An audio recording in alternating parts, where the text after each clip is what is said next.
A conta sempre chega, né, Pompa? O Banco Central, o mercado vai premiar quem faz a lição de casa. Diversificação faz total sentido no financeiro, no monetário, quem dá mercado de ações. Onde nós vamos caminhar? Olá, eu sou o Thiago Nunes, sócio da Davos, e estamos começando mais um DavosCast, especial, né? Para quem diz que a gente só traz convidados aqui do mundo financeiro, hoje a gente inovou. Certo?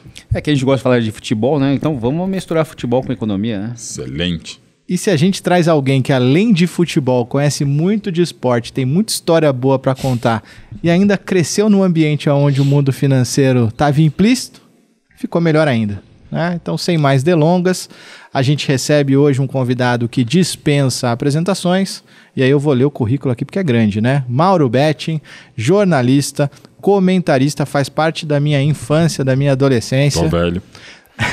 Escritor, filho do lendário Joelmir Betting e da dona Lucila, que segundo o próprio Mauro conhecia mais de finanças do que o... Quem era ministro da economia, quem sabia de economia mesmo, olha, o primeiro livro do meu pai, na prática a teoria é outra, era ele. Ele na teoria era uma coisa, na prática era a dona Lucila. Maravilha. Mauro, seja muito bem-vindo ao nosso programa. A gente está muito contente de te receber aqui. Muito obrigado, Thiago. E junto comigo, a gente tem aqui também Ricardo Pompermayer, nosso estrategista, e Marcelo Boragini, nosso especialista em renda variável. Olá a todos, seja bem-vindo, Mauro Alexandre Zione Betting, verdade, né? Como Marcelo. diria Milton Neves. Como né? é que vocês tiveram o desprazer de ouvir há pouco aqui antes de entrar no ar, né? Falando de impropérios. Fantástico, fantástico. Aliás, hoje o Marcelo está que nem repórter de campo, né? Segurando repórter de campo, repórter de campo. Isso aí, tô aqui embaixo olhando tudo aí de cima, né? O que só você viu, falamos de outro craque, Silvio Luiz, também aqui. Exato, seja muito bem-vindo, Mauro, eu sou seu fã. Muito obrigado. Muito de coração. Acho que tem três aqui. Então, obrigado. Te ouço aí desde faz tempo, moleque, garotão, pois né? Somos quase contemporâneos, quase. Mas... É porque eu comecei muito cedo, né? Como comentarista, assim, com 90, faz 35 anos, tinha 23 para 24, né? Como colunista da Folha da Tarde, depois comentarista de rádio, TV Gazeta, e, enfim, tocando a carreira. E é engraçado que a primeira vez que eu me senti realmente velho, né? Foi quando tava com um probleminha no intestino e tal, fui ver, aí fui num médico da família, né? Aí o assessor, auxiliar dele, né? Chegou olhando assim, chegou na... puxa vida, Mauro, pouco prazer. Te conheço, curto muito o seu trabalho desde que eu era criança. Eu falei, me interna já. Se o meu médico já era desde criança, eu vou sair daqui e vou pro geriatra, né, cara? Aí fizemos as contas no Mesa Redonda da TV Gazeta. Ele tinha 12, 13 anos, então tinha lógica, né? Mas eu insisto, eu me sinto velho não por mim, eu me sinto velho com meu filho que vai fazer 27 anos. Aí eu me sinto velho pelos outros. Por mim, não. Estou com 58 no corpinho de 63. Então, para mim, estou muito bem, sempre assessorado pelo Alexandre Palma, que me trouxe para cá e cuida de mim, da minha mãe. Já bastaria na vida de qualquer pessoa. Meu irmão, minha mulher, família e tal. Porque, de fato, lá em casa, falando um pouquinho de finanças, se tem uma coisa que o Joelmir Betting não nos ensinou, além de poderia ter forçado para não ser jornalista, como não queria a mãe dele, dona Lucila, foi que a gente não teve lá a melhor das educações financeiras mesmo. E meu pai também não, né? Meu pai, não é que ele era gastalhão, ele não era perdulário, mas assim, ele gostava de uma coisa, ele comprava, né? E ele tinha uma coisa que eu acho que é legal que passou para mim, que é assim, alguém pede alguma coisa, eu vou lá e tento fazer dentro do possível, né? E exagero, uma vez a gente fazendo uma compra no supermercado, eu botei um saco de comida para cachorro no carrinho do supermercado e ele estava comprando. Eu falei, pai, a gente não tem cachorro. Mas eu falei, sei lá, de repente para dar pro vizinho, pra tua namorada. Eu falei, não, cachorros da rua, né? Uma vez eu botei um pneu também nesses supermercados maiores que tem, e assim, ele era desse tipo. Então a gente não teve lá a melhor educação que o Ale Palma, nosso orientador familiar, consegue nos dar, e que eu insisto e cada vez mais, conversando mais seriamente, também dou aula, já fui professor de faculdade, faço vários cursos hoje de jornalismo esportivo, que eu acho que a educação financeira devia ser matéria obrigatória. Eu tive no Dante, que foi uma formação maravilhosa, onde eu conheci minha mulher, o amor da minha vida, Silvana, do meu segundo casamento. A gente tinha aula de comércio, o que era a 8ª série. Mas era diferente, assim. Eu acho que tinha que ter aula de educação financeira a partir do 8º ou 9º ano, que eu já também não sei mais, né? Alguma coisa. E manter no colegial, no ensino médio, porque é fundamental, né, gente? E eu trabalhando hoje com futebol há 35 anos, eu sou curador do Museu da Seleção, curador do Museu Pelé, escrevo 25 livros, estou escrevendo outros 12, dirigi 4 documentários, estou produzindo outros 2. Eu tenho contato com muito ex-atleta, né? Que graças a Deus alguns viraram amigos e alguns, infelizmente, estão virando outras coisas além de amigos, porque a gente tem que ajudar, né? Quem nos ajudou a forjar a nossa história esportiva. E porque não souberam, não tiveram condição de ter uma educação financeira, e muitos não tiveram nenhuma educação, ou tiveram uma educação muito parca, porque com 10 anos eles já tinham que ser... Já jogavam na base, não podiam, mal podia estudar, com 15, 16, a época, e cada vez mais, hoje você garante o futuro dos seus pentanetos, né? Então, é fundamental que se tenha esse tipo de educação financeira. E mesmo às vezes tendo agentes, quantas não são as histórias, as que a gente sabe, outras que a gente tem ideia e às vezes nem consegue publicar, de agentes que assaltam os jogadores, não dá para usar outras palavras, né? Ou não só assaltam, mas mal orientam, né? E eu tenho parceiros, ex-jogadores de formação, que são grandes amigos, um até vou escrever a biografia dele provavelmente ano que vem, e outro cara maravilhoso, o parceiro Fábio Melo, que a gente escreveu junto com o Luca Bop, ano passado pela 11 Cultural, um livro que é de um agente também de orientador, que foi atleta e hoje é agente de atletas, dessa condição para você saber o que fazer da vida, né? E eu estou falando de gente que ganha tudo que ganha, mas que com 35, no caso do Fábio, com 66, o goleiro do Fluminense, vai parar de jogar, né? Até tem Só perde do Cazu, né? Do Cazu, o Cazu é mais velho que eu, tá jogando na 40ª temporada. Cara. Porra, pelo amor de Deus. 58 anos. Tem sua idade, 58. É um pouquinho mais velho que eu. O Cazu continua jogando lá no Japão. Assim, mas de novo, assim, você tem que ter o pé no chão. Você sabe muito melhor do que eu isso aí. E, lamentavelmente, às vezes não tem. E tem um preconceito, às vezes, de nós. Madura quebrar pedra às 5 da manhã, eu sei. Mas você tem uma profissão que... Por exemplo, eu que estou há 38 como jornalista, 35 como jornalista esportivo. Velho, eu, graças a Deus, vou me mantendo, vou ser aposentado, não pretendo me aposentar, mas vou me aposentar por óbvio. Mas assim, o jogador, o atleta, ele não tem como ir além. Ele chega uma idade, e não é que ele vai mudar de emprego, ele tem que mudar de profissão e muitas vezes de vida. E ele não entende isso, a família não entende isso, os que vivem em torno dele, e ok que vivam, cada um com a sua questão, não sabe, tem uma queda de produção, uma queda mental e conhecendo os atletas, uma queda que você pode achar que é ego, não, gente. Tente se colocar nessa condição, e eu sei que muitos adorariam se colocar na condição de ídolo e com muito dinheiro. E já aconteceu comigo, não vou citar um jogador de seleção brasileira, a gente estava almoçando, aí, muito amigo, aí ele chegou, veio alguma pessoa, veio pegar um autógrafo, tirar uma selfie comigo e tal, eu peguei e apresentei, bom, na verdade você tem que tirar com ele aqui, né? E primeiro, a pessoa não o conhecia, já é triste, porque já é de mais idade e tal. Ok? Fica uma situação meio chata. Logo depois veio uma outra pessoa, a mesma coisa. Eu peguei e fiz a mesma coisa de novo, né? Aí a pessoa, aí reconheceu, puxa, não tinha reconhecido, desculpa, tal. E aí, o que você está fazendo? E ele não estava fazendo nada, estava curtindo. Tá. E não está fazendo nada. E assim, a pessoa meio que exige que você esteja fazendo alguma coisa. Exato. Né? E se não tiver como treinador, gerente, CEO ou comentarista, pô, parece que você acabou, você já serviu o que tinha que servir, não existe mais. Onde você anda, às vezes a pessoa não está fazendo alguma coisa, até gostaria de fazer, mas não tem espaço. Gostaria de ser um treinador, diretor do clube onde jogou, onde torceu, tal, às vezes não tem espaço. Nem se preparou para isso, Nem se preparou para isso e não se preparou, digamos, não para um ostracismo, para não ser mais reconhecido. E outra coisa, gente, com 17 anos o cara joga, por exemplo, no Corinthians ou no Flamengo.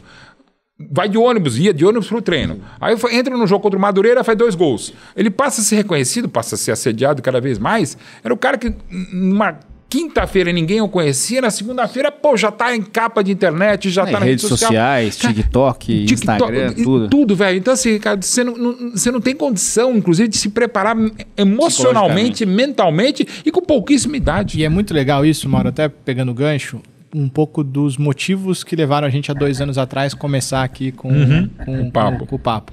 A gente nem falava direito no microfone, né? Porque, de maneira geral, o nosso mundo era o mundo que a gente fala. Mas perto dos primeiros, acho que a gente melhorou bem. Pô, tá dizendo espetáculo. Já o William Bonner já falou. Tá, um beijo, William Bonner. Boa noite. E uma das provocações foi muito que no Brasil se fala muito aí, né, de responsabilidade financeira, de gastar mais do que ganha, né, que todo mundo fala, mas ninguém faz, né? Mais no futebol, né? Exato, mas a provocação nossa, a provocação até da Salete, que é a nossa produtora aqui, foi, como é que a gente começa a falar de cultura de investimento? Então, e poxa, no mundo do futebol, que é um mundo onde ele vai do nada ao Olimpo de forma muito rápida, e que pode voltar para o nada também de forma muito rápida, acho que a gente ter você aqui e poder falar um pouco disso, um pouco do que a gente faz, e como é que isso repercute na vida das pessoas, vai ser muito legal. Muito, né? Muito importante, de novo, e repito, tá aqui um cara que o Ale Palma bem conhece, sou muito atrapalhado em tudo, assim. Sou atrapalhado. Você conheceu o Ale quando ele tinha cabelo? Essa é a pergunta. Não, eu conheci com cabelo. Eu me chamo de, sabe a Ligaré no estádio do Atlético Paranaense? Que não só o piso sintético, a cobertura é retrátil. Então você pode botar, tirar, não tem problema não. Mas assim, eu falo às vezes sem realmente lugar de fala, porque eu não tenho essa capacidade. Mas ao mesmo tempo a gente pode e deve falar, que é o caso, por exemplo, dos grandes clubes. Você pega aqui, estamos em São Paulo, falar um pouco da realidade do futebol paulista, que é quase que real. Corinthians deve mais de 2 bilhões e 500 milhões de dívidas. Infelizmente. Pois é. O São Paulo agora deu uma melhoradinha, porque equacionou de 960 para 958 a dívida. Deu uma queda de 0,965. De 0,2. Né? Diminuiu a dívida de 1 bilhão para 959. E 0,2. Já é uma boa notícia, não tão ruim. O Santos também vive a sua pior crise institucional. E que, claro, resvala cada vez mais. Esse negócio do futebol, cada vez mais negócio, menos futebol, também no desempenho em campo. Mas, enfim, é o pior momento financeiro da história do Corinthians. É o pior momento... Eu só estou falando de financeiro, não estou falando nem político, institucional. Da história do São Paulo e o pior da história do Santos. Ainda que tenha vindo o Neymar, ainda que o Santos esteja aberto para uma SAF que deve ser comprada pelo pai do Neymar e parceiros e tal. E eu acho que é o melhor caminho para o Santos. São Paulo não quer nem ouvir falar de SAF, quer dizer, conversa, tá, mas não. O Corinthians demoniza a SAF, mas deveria demonizar alguns demônios instalados há muito tempo no Parque São Jorge. Não só do grupo do Augusto Melo, não só da Renovação e Transparência, e desde do Alibe também. Então, ok. Ok, não, mas é o que temos. Então, assim, e eu pego o próprio exemplo do Palmeiras. O Palmeiras teve momentos terríveis, né? O Palmeiras, quando o Paulo Nobre assume em 2013, o Palmeiras estava falido. Mesmo, algo próximo ao falido, né? E havia passado pelo Palmeiras um querido amigo, um ídolo meu, com quem já briguei, já discuti, mas respeito demais, que é o professor Beluso, um grande economista. Mas, de novo, é aquela coisa. Uma coisa é você fazer na teoria e também na prática, foi secretário de Estado, foi praticamente ministro, podia ter sido, enfim, o Beluso.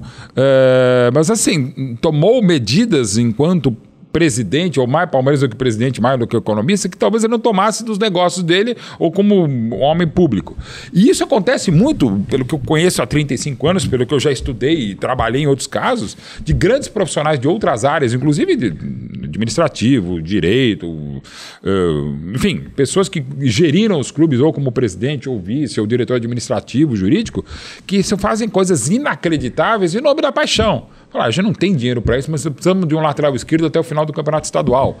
Vamos contratar aqui, contrata o Maldini do Minas, mas não tem dinheiro, dane-se. A torcida paga, que era uma bobagem que se falava nos anos 70 e que ainda não paga, né?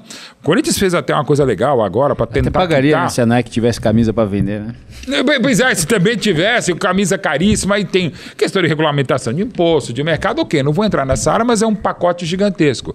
E as coisas só não são piores, e vocês também sabem isso muito mais do que eu, porque, por exemplo, no caso específico hoje da maior dívida do Corinthians, algumas empresas até entram, vão pro pau, vão pra porrada, vão na FIFA, no caso de clubes, né? Mas eu sei de gente, de empresas que foram parceiras do Corinthians e de outros clubes. Eu tô pegando o Corinthians, que é a pior dívida hoje. Porque assim, e de bancos, que vocês também sabem melhor do que eu, que às vezes não entram no negócio, ou quando entram, tem seríssimos problemas, inclusive com o board deles para falar, que é o seguinte, a gente não vai processar esse clube, ou não vai entrar metendo pau esse clube, porque é um clube de futebol. E a gente tem milhares de contistas que envolvem paixão. Então o banco X, vai pegar um banco que não tem mais, Bamerindos. Se o Bamerindos processa, sei lá, o Corinthians, eu falo, eu tenho contra o Bamerindos, não vou ter. Não vou ter, porque esses caras estão indo contra o meu time e meu time vai se ferrar no fim de semana. O exemplo mais claro ficou ali na época da Parmalat, né? Nenhum corintiano consumia produto da Parmalat. E eu comprava, com todo respeito, cocô da Parmalat, porque se tivesse, porque ajudava a comprar o cadarço lateral esquerdo. O poder das marcas do futebol, né? Por exemplo, quando a Pepsi entra no Corinthians em 99, a Pepsi é uma estratégia também ultra agressiva. Eu sou Coca-Cola, né? Adoro Coca-Cola, parei de tomar Coca-Cola por causa disso. Então, e eu nunca vou esquecer um debate na Câmara Americana do Comércio sobre isso, com vários players, né? Para ficar bonito, sempre tem que falar um termo em inglês, né? Eu estava lá dando minha palestra, meu speech, né? Tem que falar outro termo em inglês e tal. Eu estava falando do caso da Pepsi no Corinthians, isso era 2000. E aí até imaginava o fora que eu cometi, mas foi meio propositado. Aí eu comecei a falar, gente, a Pepsi vendia até entrar no Corinthians em 99 isso. Depois que entrou no Corinthians e assumiu, Pepsi é da Fiel, passou a vender e deu os números, né? Que eram públicos e tal. E aí eu fiz um comentário meio parecido. Falei, olha, eu não sou muito de Coca, mas sou ainda menos de Pepsi. A força da torcida é tão grande que o pessoal começou a tomar Pepsi. Quem é que toma Pepsi? Aí comecei a falar mal, o pessoal ria na bancada, né, mais ou menos. Aí o organizador, que era meu amigo, mandou um bilhete assim na minha frente. Mauro, esse cara de gravata vermelha na sua frente é o presidente da Pepsi. Aí eu falei, não sei o que lá, e eu falando, tal, olhei assim e tal.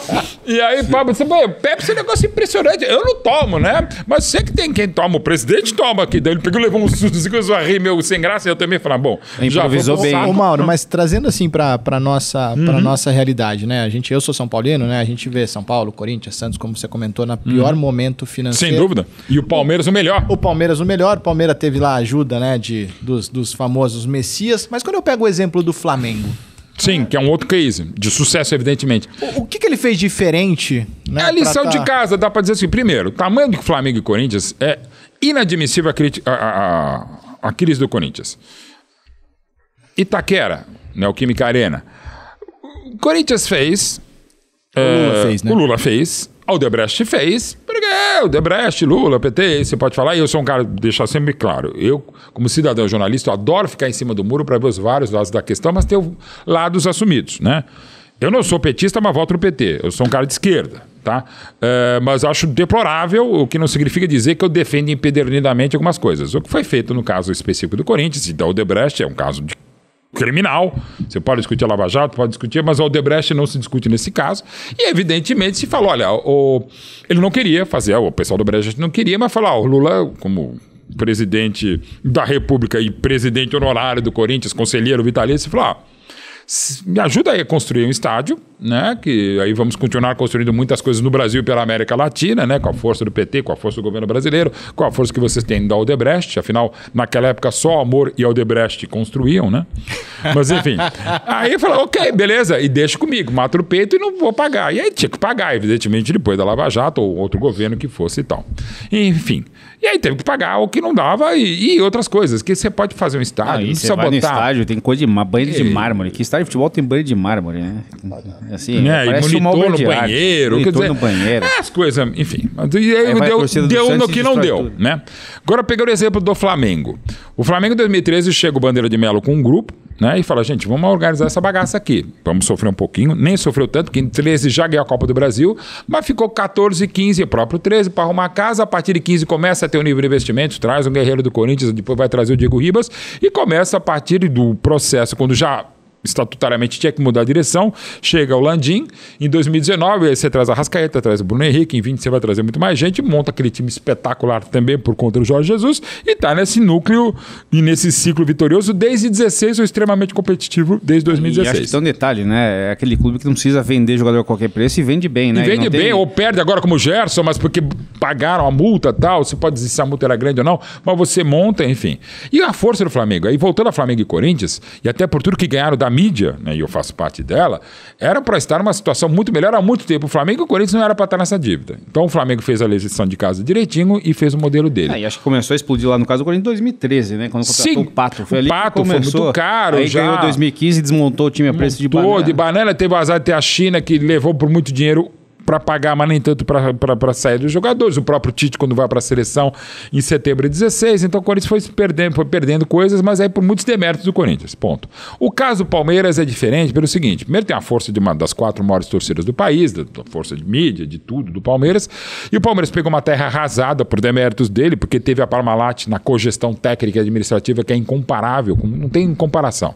A Parmalat é a maior parceira da história do futebol sul-americano, mesmo. E olha que ela trabalhou no Boca, num outro modelo, no Peñarol, no Audax Italiano, no próprio Juventude, que foi irmão de leite do Palmeiras naquela época, mas não se compara o que a Parmalat fez, inclusive, tecnicamente, ao tirar o Palmeiras de 16 anos de fila, ao sair em cima do Corinthians no 12 de junho de 93, meu primeiro documentário. Infelizmente. Em 19 meses ganhou 5 títulos, né? Então, assim, é impressionante, mais tudo que ganharia, inclusive a Libertadores de 99. Agora, assim, o Palmeiras...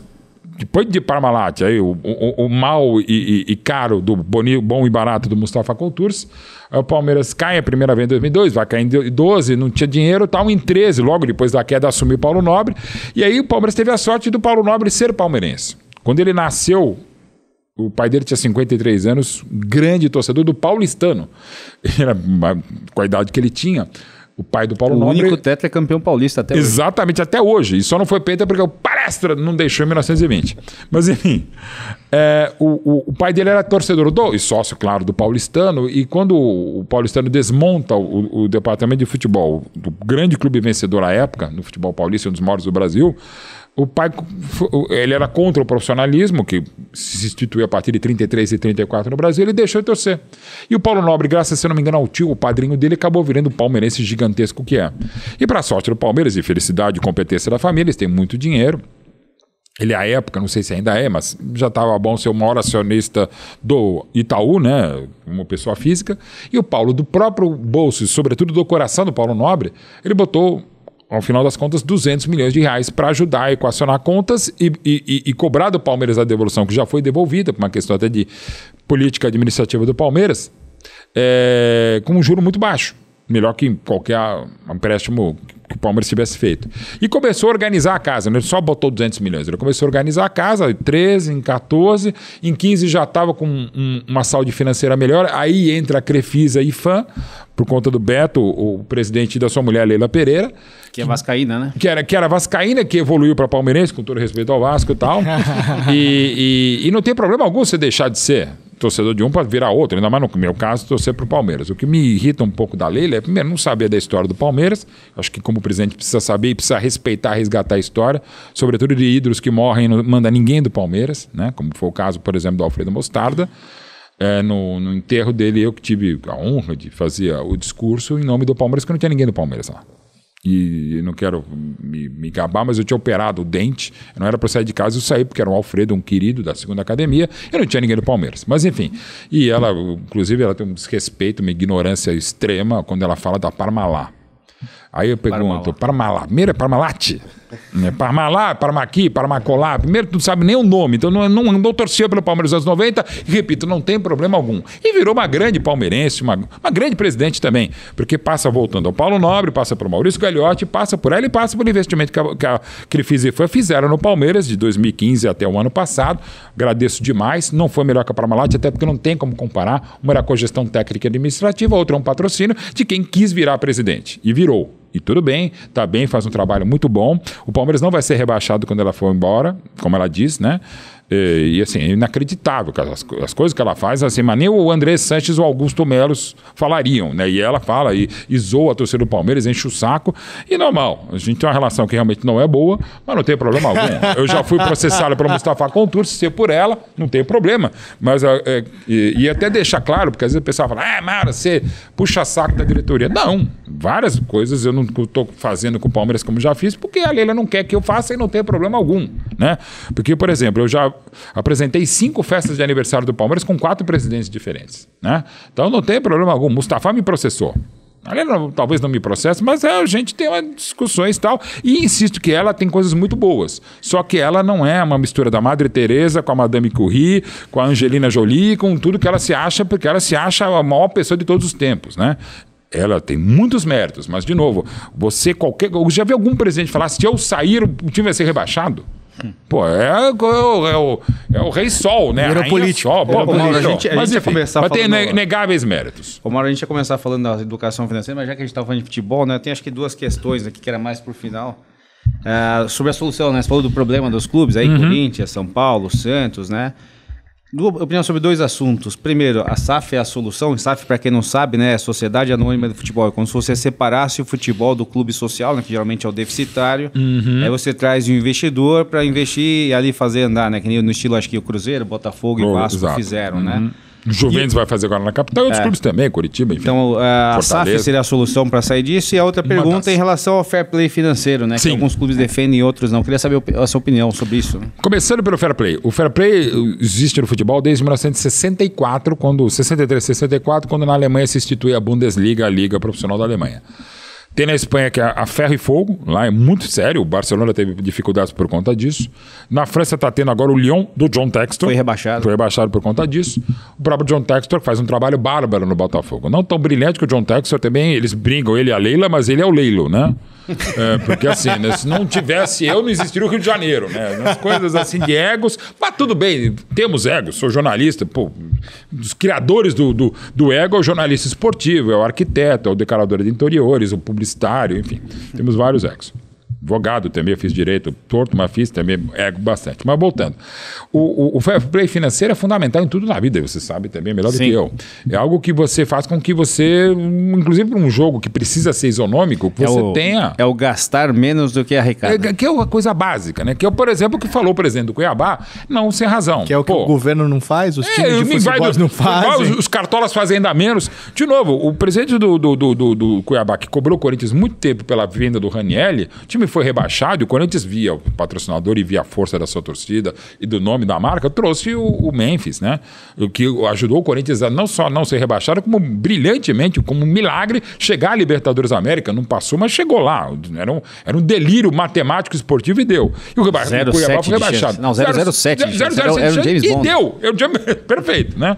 Então assim, e o Cuiabá acabou caindo porque não recebeu o dinheiro que deveria receber pela venda do Ranieri. Então essas coisas você evitaria ou minimizaria, que eu acho fundamental. E, de novo, a gente também não tem a menor ideia, sobretudo da imprensa esportiva, quando um clube gasta muito, como o Flamengo, o Palmeiras ou o Botafogo, é um caso que você tem bastante discutível, porque o próprio Leão foi rebaixado por conta disso, mas o Botafogo você tem alguns argumentos jurídicos, digamos assim, para dizer que não é bem isso. E tem uma dívida alta também o Botafogo. Dívida alta, como tem, por exemplo, os 4 R's do Atlético Mineiro, que é um outro caso de sucesso, mas de um endividamento muito grande, acho que é o fora a construção da Arena MRV. Acho que é o segundo maior do Brasil. O maior do Brasil. Então, assim, o fair play, basicamente, a gente também, voltando a falar dos erros, das mazelas de nós, da imprensa, um clube começa a contratar muito, o Flamengo, por exemplo, sobretudo a partir de 2016 e de 2019 em diante, o Flamengo contrata muito, sabe isso aí. Cara, se você tem receita, você contrata. O Flamengo fez por onde? O Palmeiras, via Paulo Nobre, via Crefisa, via W Torre, que era demonizada pelo Mustafa e também não é muito bem vista pela própria Leila, de uma maneira até desrespeitosa, mas enfim. Aquela também teve métodos na readequação das dívidas dos lados, enfim. Você tem dinheiro, você investe. Aí não tem problema. O problema não é investir você muito. Gastar mais do que você arrecada. De novo, é o básico. Então, uma das saídas fundamentais... Pagar as dívidas, né? Pagar as dívidas. E você tem profissionais muito gabaritados. O professor César Grafietti, por exemplo, que é um dos caras que vai conseguir provavelmente implementar esses estudos na CBF para que a gente tenha via liga um fair play, para que as coisas sejam mais equânimes. Mas, ao mesmo tempo, você pega, por exemplo, o exemplo do Manchester City desde 2008, com os Emirados Árabes bancando a conta e virando o patamar do Manchester City. O caso Chelsea do PSG, com 2011. O PSG com o Qatar. Né? O PSG com o Qatar 2011. O Chelsea que já foi vendido, revendido, desde que comprado pelo Roman Abramovich em 2003. E hoje, curiosidade, né? O Rudy Gullit reclamando que o atual presidente americano não conhecia ele, que é um dos maiores ídolos do Chelsea, e foi treinador. Foi treinador, quer dizer, e essas coisas meio absurdas, para não dizer abjetas, né? Da ignorância. Você vai comprar alguma coisa, minimamente leia, de novo, gente... Hoje as pessoas não têm mais o direito de serem ignorantes. Dá um Google, velho, dá né? Inteligência artificial e sempre tomando mais cuidado com a inteligência artificial. Por exemplo, no chat GPT, minha mulher é minha filha. Então, assim, um beijo para a Silvana, que é com amor, como é a Manuela, a filha dela, mas enfim, eu não sou. Mas tudo bem. Então, assim, a SAF é um dos caminhos. Outros caminhos é o caminho do Flamengo, do Palmeiras, com senões do Atlético Mineiro, e você tem várias soluções, né? Agora, o fair play financeiro não se discute, que tem que ter, e a SAF se discute SAF, e aí as sortes e azares. Por exemplo, vou pegar o exemplo do futebol carioca. Não foi na mesma época, mas quase. O Vasco foi o grupo 777, que eu chamo de grupo 171, na verdade, né? Que ferrou o Vasco. O problema é para quem vender, né? Exato. O Textor tinha que ter um trabalho ali de auditoria, de compliance importante. Mas você sabe que auditoria, compliance, esses caras... Inclusive o próprio Corinthians agora não sabia o que era auditoria com consultoria. Sim, né? Não tem a menor ideia, né? Aliás, perder a chance de um grande profissional, né? Profissionais e empresas que acabam não querendo entrar cara. E acabam querendo entrar por causa disso. Então, assim, por exemplo, o Botafogo podia ter... Digamos, vai que o John Textor tivesse feito o negócio que fez na SAF do Botafogo no Vasco e a 777 tivesse ido para o Botafogo. Como estariam hoje? Provavelmente nos polos opostos que estão. E lembrando que o John Textor, no primeiro momento, queria comprar o Londrina.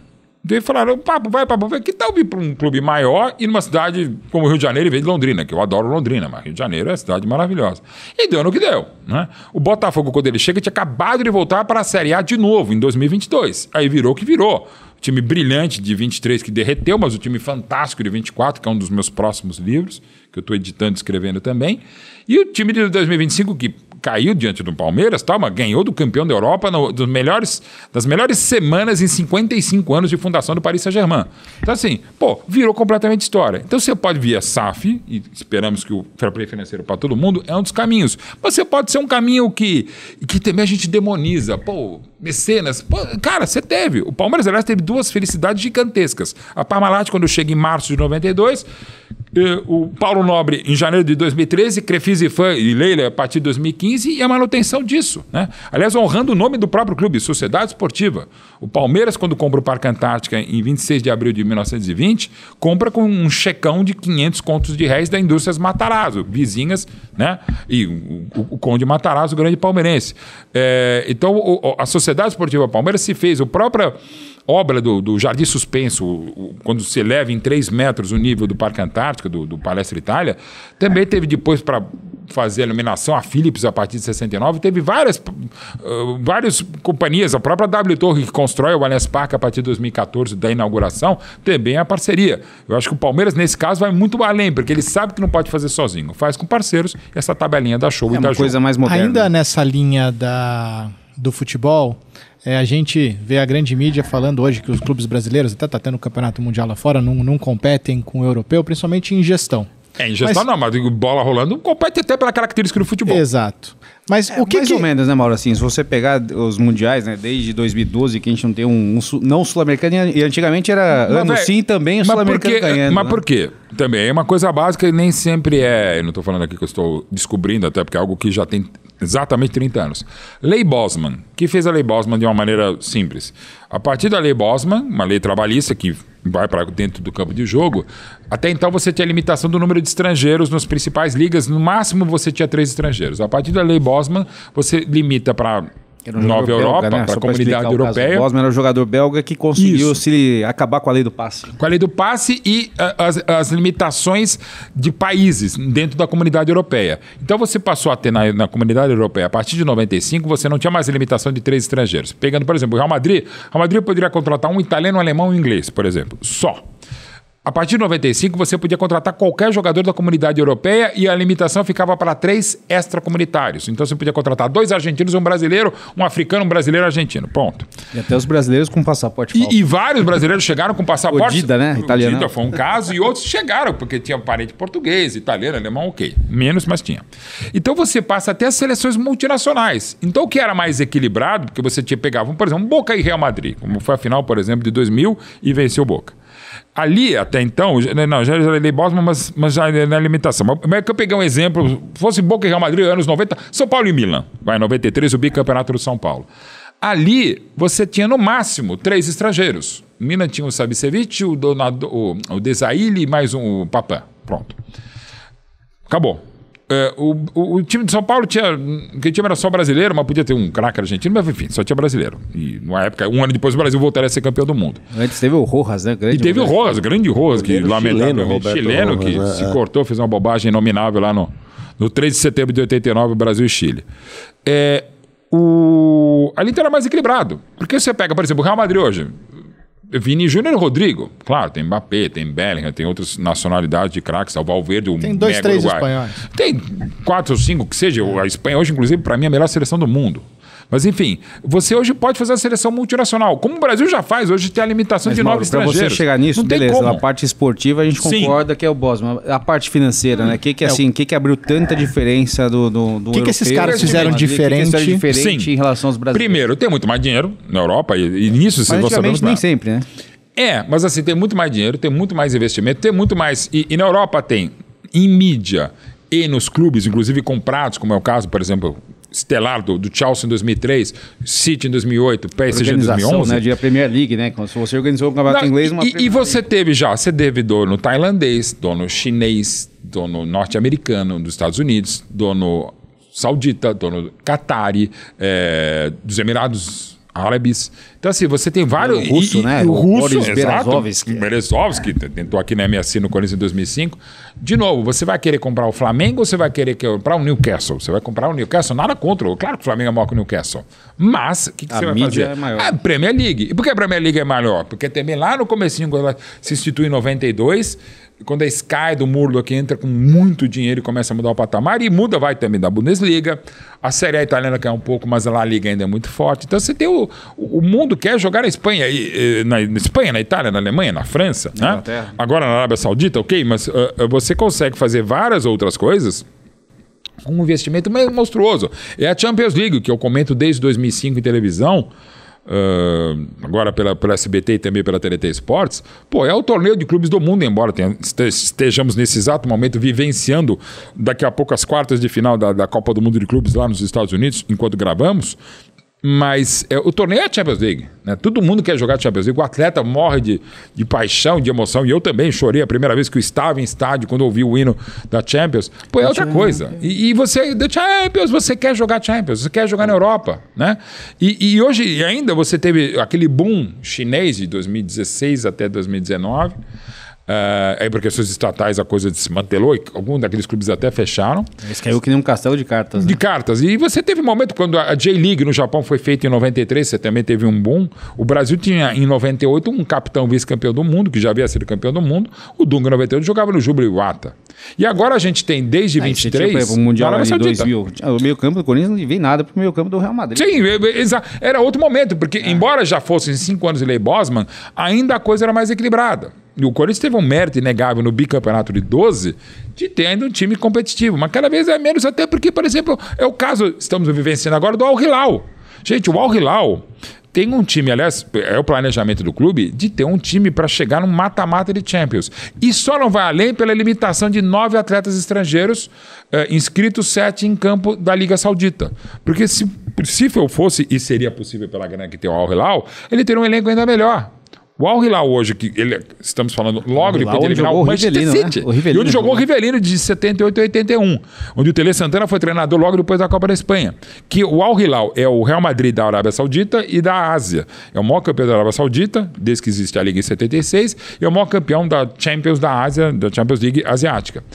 Esse time tem uma possibilidade de contratar um Malcom, revelado pelo Corinthians, por 60 milhões de euros. O Rubem Neves, 55. O Marcos Leonardo, 40 milhões. Então, assim, eles têm um elenco que também não se compara nem ao elenco do Brasil, ao poderio financeiro. Então, hoje, você, o jogador brasileiro que quase que desde sempre já jogava em Eldorados, agora pode jogar em prateados e bronzeados. Ou até, como disse o Roger Guedes, quando saiu do Corinthians para ir pro Catar, meu sonho é jogar no Catar. Mas, cara, não é evidente, saiu de criança. Não é, mas tudo bem. Mas daqui a pouco pode ser. É o caso do... Se entrar em números, a gente até conversou. O Gerson, que já vai receber uma belíssima bolada no Zenit, pra Rússia. Capaz de ir para o Nasser, né? Então, neste exato momento, eu não vou falar quanto é, que eu não gosto de falar do dinheiro de ninguém.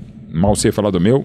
O Ale Palma sabe que mal sei administrar o meu. Mas, enfim, o Gerson recebeu uma proposta que é o dobro do mundo que ele já vai ganhar na Arábia Saudita. Ele vai ganhar muito e merecidamente na Rússia, mas ele recebeu a proposta que é o dobro. Eu vou contar um caso aqui, já passou o tempo, tudo bem e tal. Conca. Quando ele vai para a China, ele não estava a fim de ir para a China, do Fluminense para a China. E ainda havia pouquíssimos não chineses para na China. Eram passos iniciais para aquele bom que houve no futebol chinês. Aí, conversando com o empresário, os caras estão atrás. Eu falei, então faz o seguinte, ó. Eu não vou falar o número, eu não gosto de falar de número, mas eu falei, faz o seguinte, pede X, que é para elegantemente me falar não. Aí, meia hora depois de ele falar, pede isso aqui na reunião. Para o empresário, e aí?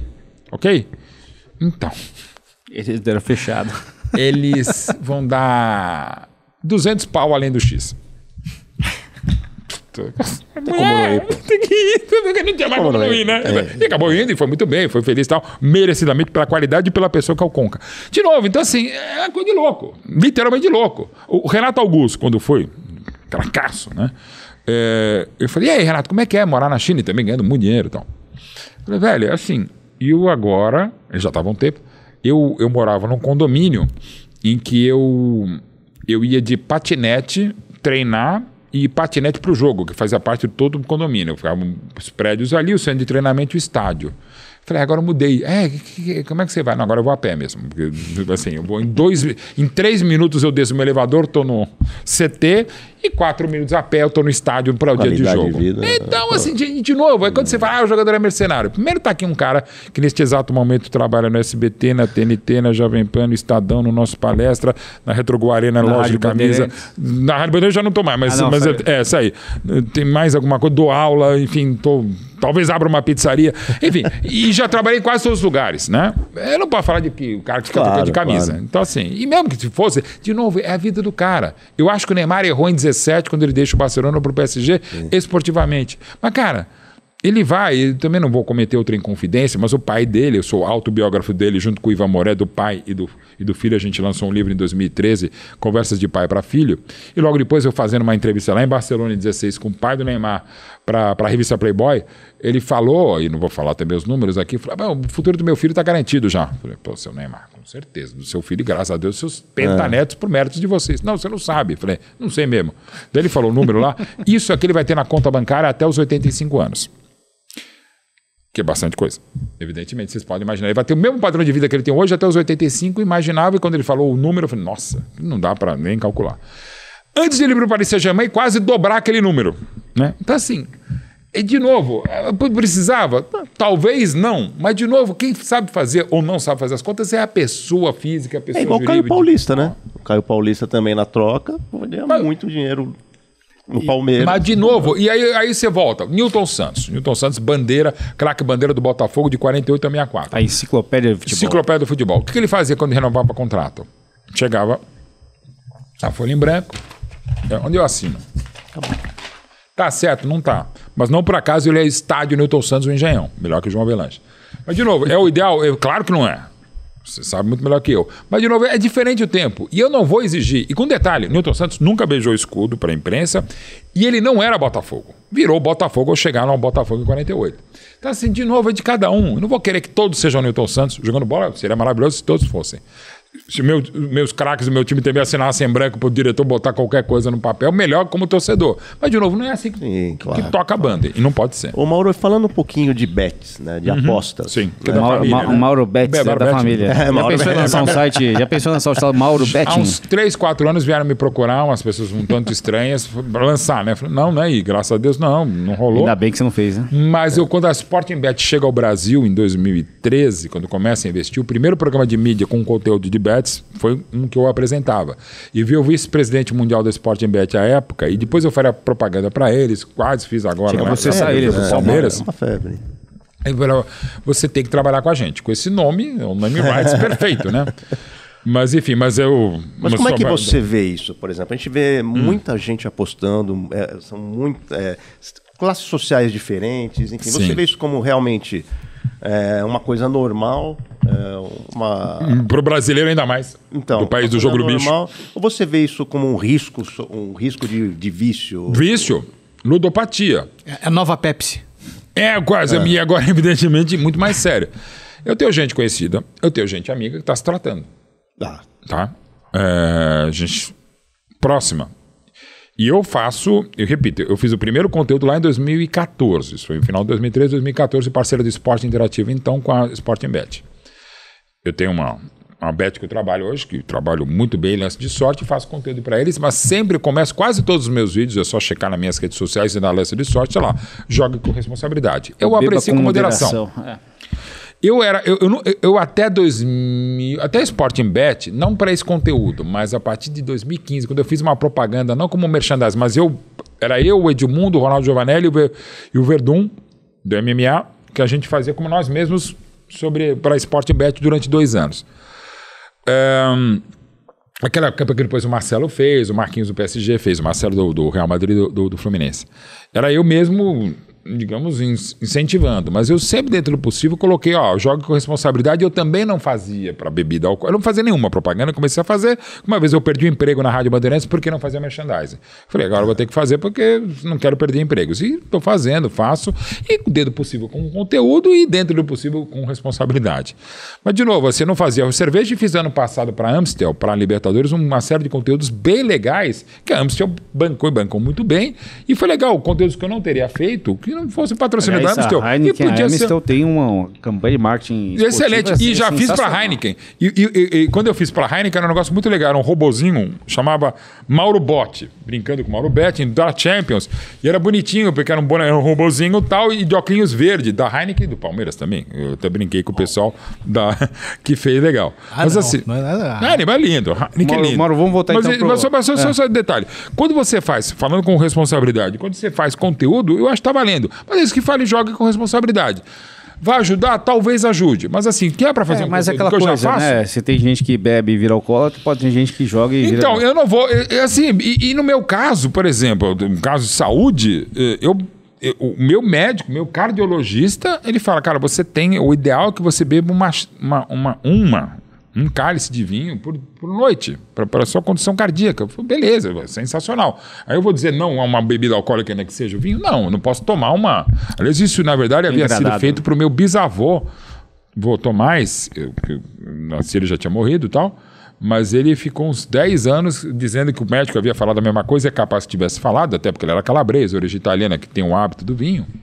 E ele falava, só pode uma taça de vinho. Ele mandou falar, taça que era um balde. Qual o tamanho da taça ele não falou, Era né? uma taça, não falou o tamanho da taça. Então, faz parte. Mas vamos lá, falar um pouco aí da sua educação financeira, né? Você cresceu aí num lar muito especial, né? Sim.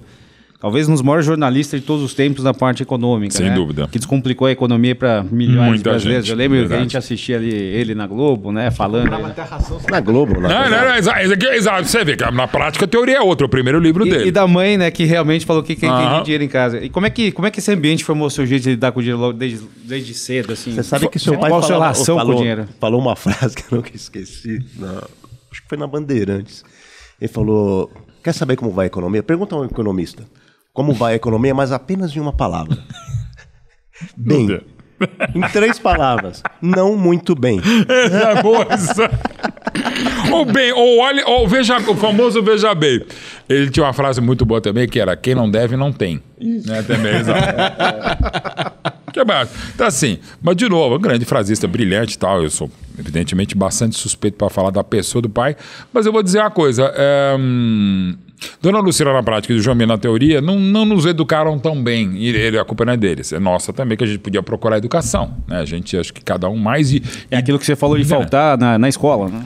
Exato. Mas naquela época não tinha cultura também. Não tinha cultura, mas podia a gente... De novo, eu quero só deixar claro. Meu pai era Gastão? Não. Algumas coisas sim. Mas assim... Os prazeres, sim. Não, prazeres sim. E o prazer do meu pai era basicamente vinho, né? Comida, né? Que ele gostava tal. Boas escolhas. Eu diria excelentes escolhas, né? Então assim, eu também não sou... E de novo, desculpa ser bastante cabotino. O Ale tá aqui, meu parceiro para falar também. Eu gasto pelos outros. E é uma forma para mim de amor, tá? Eu agora sendo mais cabotino ainda, desculpa. As pessoas falam, eu confesso, de tanto ouvir, comecei a adotar. Nossa, Marlon, você é um cara generoso. Sou generoso em palavras, em gestos, em ações e até em bens materiais. Mas não é que eu sou um cara generoso, eu sou legalzão. Não, eu gosto, para mim é um prazer. Virou agora da pandemia, eu aprendi com o chefe Rafael a fazer pizza. E realmente faço pizza muito bem. Eu não sei abrir a geladeira, mas pizza eu sei fazer. E o que eu faço, por exemplo, ontem de noite eu fiz, antes de ir para a Jovem Pan fazer um jogo do Copa do Mundo de Clubes. Eu fiz lá as pizzas e que não deu tempo, tá? Mas a ideia era levar uma pizza para o meu filho, na TV Bandeirantes, onde ele trabalha à noite no Jornal da Bandeirantes. Eu ia levar uma outra pizza para os meus amigos da Rádio Bandeirantes, onde eu trabalhei, e ia levar 2 pizzas para onde eu trabalho, a Rádio Jovem Pan. Ia levar, estou devendo, eu não posso... Mas vou falar aqui, porque acho que até lá, essa semana, quando for para o ar, já foi. Uma vez um dia eu estava morrendo de fome antes de começar a fazer pizza na Jovem Pan, estava na transmissão lá no estúdio, né, na Avenida Paulista. Eu falei, gente, aquelas coisas. Eu comecei assim, olha, o jogo tá uma porcaria, né? Não era um grande jogo, fase inicial do Paulista. Eu falei, olha, gente, é o seguinte, jogo 10 da noite também. Olha só, o jogo não tá legal, mas na verdade eu vou fazer um serviço de utilidade privada. Gente, eu tô morrendo de fome. Se algum ouvinte puder mandar uma pizza aqui para Paulista, 807, 24º andar, redação da Jovem Pan, tá valendo. Baixou o Silvio Lancelotti ali em você. E o que aconteceu? Isso eu aprendi com meu pai, que era pidão também. Meia hora depois chegou um cara de São Caetano com 2 pizzas. Pô, aí eu peguei o telefone dele, agradeci e tal, e mantive contato com ele.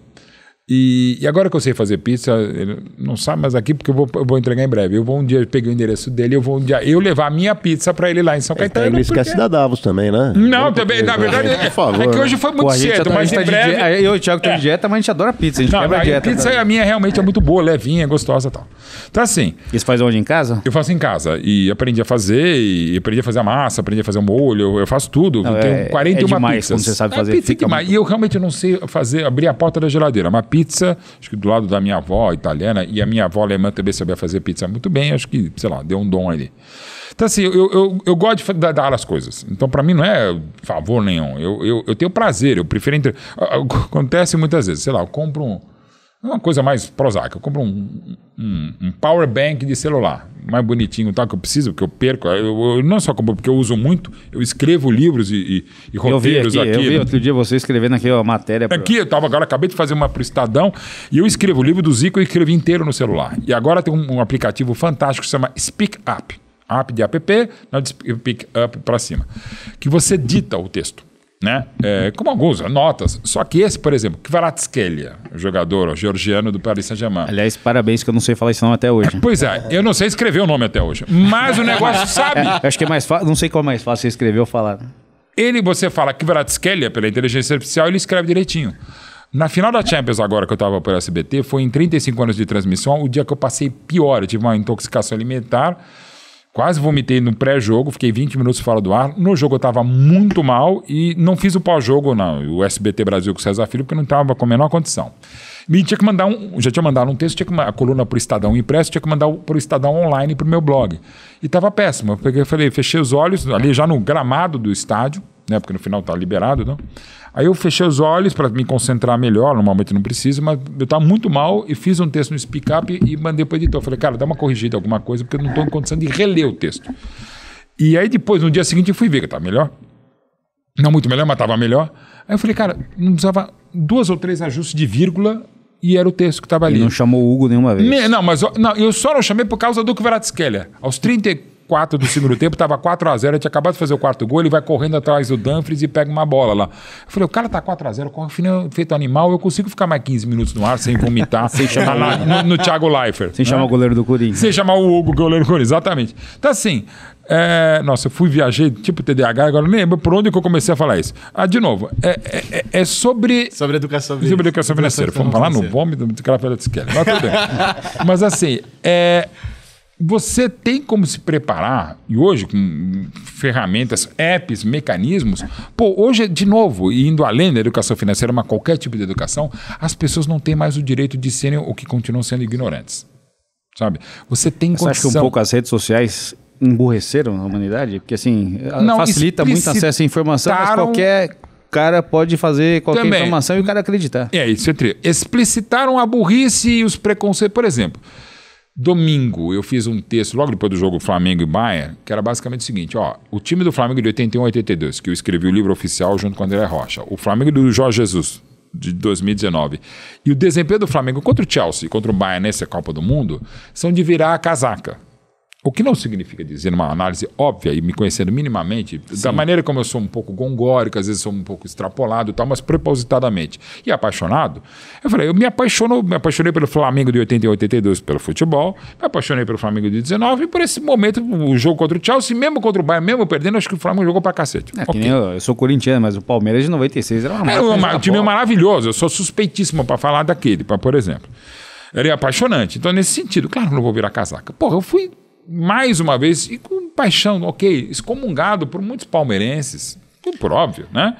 Por falar aquilo do Flamengo. Né, você fala ali que os corintianos gostam de 2 palmeirenses, né? Você e o Marcos. E o Marcão. Que realmente...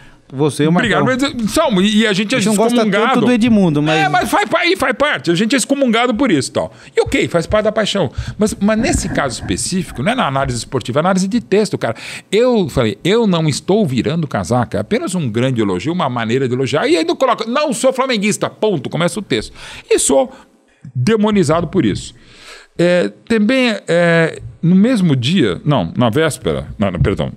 Não, foi no mesmo dia cedinho. Eu fiz um outro texto sobre o Palmeiras, classificados... foi na véspera. O Palmeiras ganhou do Botafogo, 1-0 gol do Paulinho, que cultua orixás. A família dele é de Umbanda e Candomblé. Eu fiz um texto em cima disso, né? Sobre o fato dele cultuar o Oxóssi, que é o caçador, que tem uma flecha só e tal. Mas é um texto, se você analisar realmente estritamente, eu só estou falando sobre a crença dele e respeitando-a. E ao mesmo tempo eu também, é dever dizer que eu também coloco, porque é um país extremamente preconceituoso em religiões e sobretudo quem mais sofre desde sempre, essas de origem, as igrejas, os credos, as crenças, as fés de origem africana, e candomblé e umbanda, né? Enfim, e aí eu coloco, e aí vem do esgoto, desculpa, não tenho outra palavra, muita gente de um preconceito religioso extremo em relação a umbanda, candomblé e culto aos orixás, e me pegando também, e não só batendo no Paulinho e preconceituosamente contra ele, mas também em relação a mim, né? Você nunca falou se alguém se é católico ou cristão? Eu falei, olha, já falei. Para algumas pessoas eu mandei, inclusive, alguns textos, porque eu posso até não ter enaltecido, mas nunca, como muita gente fala, que era contra atletas de Cristo. Eu acho que cada um pode professar sua fé. O próprio Marcelinho dizia que ele exagerava. Pode ser que o Marcelinho, né? Que o próprio Marcelinho pregava admite, uma coisa e fazia outra. Né? Exato. E ele mesmo admite, tem uma história aqui rapidinho, em 95 eu jogava o Mancuso no Palmeiras. E não... Esse batia, hein? Batia. Então, e essa história é sobre isso. Em 95 o Marcelo fez mais um golaço fantástico, o maior batedor de faltas que eu vi na minha vida, um dos grandes amigos que o futebol me deu. Fez um golaço no Veloso, jogando a bola no ângulo, o Veloso abriu a barreira corretamente, o Marcelinho fez no Pacaembu, um gol fantástico. Aí na entrevista o Marcelinho fala, e aí, Marcelo, como é que você fez isso aí? Eu falo, Deus falou para eu bater de 3 dedos daquele jeito e tal. Bom, e aí deu a porrada. Aí o Mancuso, bandido do jeito que era, mas uma figura muito divertida. No primeiro clássico, o seguinte, com menos de 1 minuto, o Marcelinho vai para a lateral direita, o Mancuso levanta ele, dá uma porrada pelas costas. Joga lá no tobogã. Aí o Marcelinho cai e fala, ai, gringo, tá louco? Aí o Mancuso, foi Deus que mandou dar uma porrada em você, cara. Aí, no sentido, manda aquelas coisas de futebol, aquelas coisas de Vegas, fica em Vegas, do Pacaembu, fica dentro do gramado do Pacaembu. Ok. Mas, de novo, aí eu coloquei para a pessoa aí, é um fato, que eu sou de origem católica, né?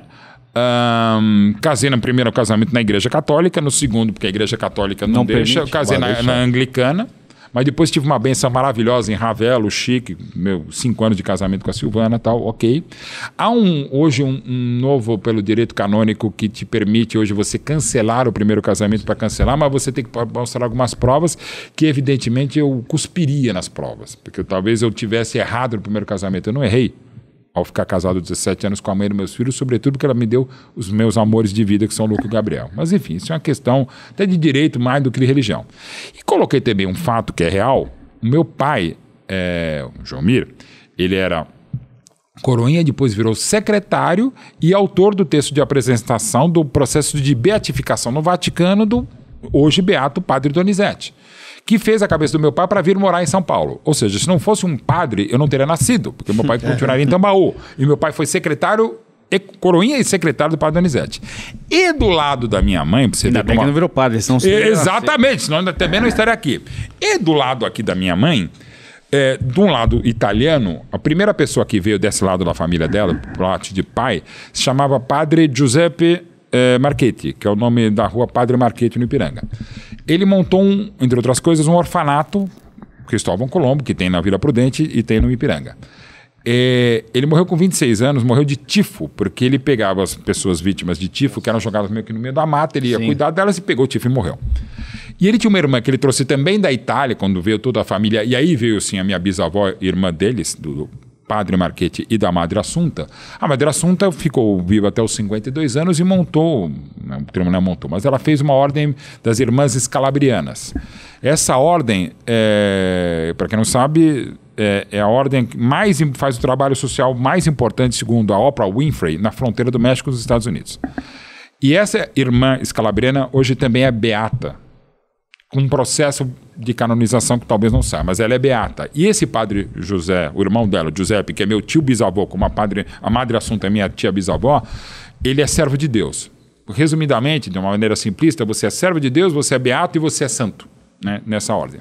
E a família degringolou, né? Virou eu, um monte de jornalista e tal. Mas do lado da minha mãe tem uma serva de Deus e um beato. É a única, no Brasil, embora eles morreram no Brasil, mas são italianos, é a única família que tem irmão e irmã beatos ou servos de Deus. E do lado do meu pai tem um outro beato, que é o Padre Donizete. Então não dá para dizer que eu não seja de alguma origem católica, né? Cristã, enfim. Pelo menos educação, né? Exatamente. E sobretudo, aí, o básico, que é só abrir a Bíblia, amar-vos uns aos outros, é só ver a empatia de Cristo, para entender que você, no mínimo, tem que respeitar o outro lado. Uma coisa muito mais de religião. Coisa que a gente precisa aprender a respeitar em todos os aspectos. Religião, né? Política, futebol. Acho que futebol a gente está até melhor que política, né?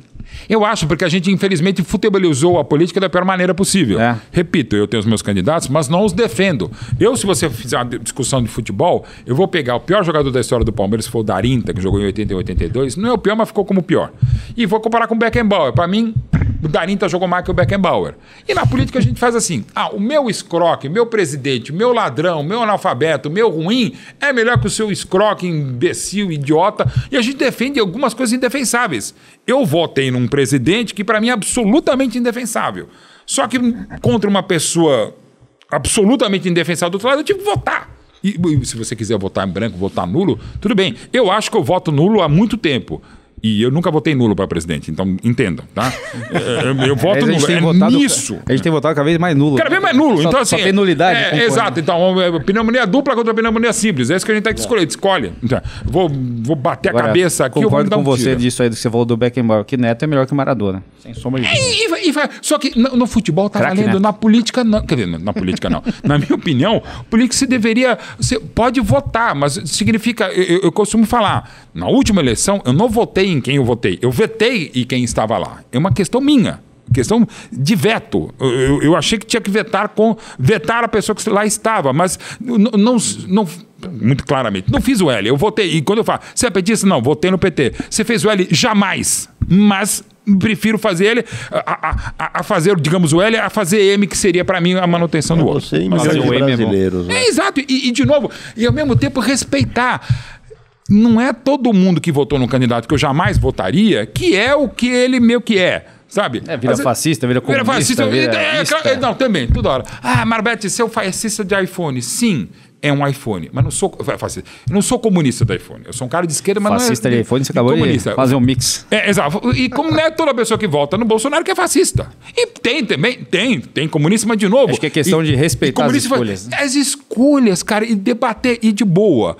Eu não tenho ninguém bloqueado nas redes antissociais porque eu gosto de dialogar. Eu converso com todo mundo. Confesso que o ex-presidente eu evitei, às vezes que eu poderia encontrar, eu evitei conversar, mas tenho milhões de amigos, são centenas de amigos meus e dele. A gente tem algumas afinidades, ele é brasileiro, ele é palmeirense e ponto final, mas os outros não tem mais nenhuma afinidade, ele é italiano também, enfim. Deve gostar de pizza. Exato, deve gostar de pizza tal, talvez pizza com leite condensado, mas é uma outra história. Mas enfim, eu adoro leite condensado ketchup, também. Né, que deu torcedor do Fluminense. Agora, do torcedor do Fluminense zoando da Inter, mas enfim, de novo, eu tenho vários amigos e, tem duas histórias que envolvem ele diretamente que eu não posso falar aqui, deixa eu ver se dá para fazer uma... Conta fora do ar. Não, eu não vou contar no ar. Mas guardado fora do ar eu vou contar a consequência. Um dia vira um grande amigo meu, que virou ministro de um tribunal importante do Brasil, e falou, virei ministro e tal. E é um cara à direita, esse meu amigo, né? E meu amigo de infância. Ele falou, olha, eu vou e vou ser empossado pelo presidente. Você pode arrumar uma camisa autografada, e ele também é palmeirense, do nosso Palmeiras para eu entregar para o presidente lá em Brasília? Eu falei, pode. Arrumei, avisei para o Mailos, essa camisa vai para o presidente da República. Não. Esse cara ria, porque sabe que não gosta, mas é pelo nome do meu amigo, já foi. Né? Aí esse meu amigo, beleza, obrigado e tal. Mauro, só que posso abusar mais ainda? Você pode botar o nome? Tá, eu ponho o nome dele na camisa. Tá, e número? 22. E eu botei 22, porque era 2020. Não era o AFIF, né? Dois partidos na Lagoa. Não era os dois partidos na Lagoa do PL, mas eu peguei e botei. Eu falei, cara, eu vou botar porque é o ano da eleição, né? Só que eu só vou botar, evidentemente, tô falando aqui para você ver que eu sou um democrata. Eu vou numa loja de um amigo meu, e ele vai fazer para mim. E esse meu amigo é muito mais petista do que eu, né? Aí eu falei, cara, não é possível que você esteja me pedindo. Não, vou fazer o seguinte, eu vou pagar. Paguei, é verdade. Eu vou pagar. Você vai fazer e tal. Aí ele fez. Mas eu peguei e falei pro meu amigo, seguinte, Eu vou te entregar na tua mão. Aliás, não entra não.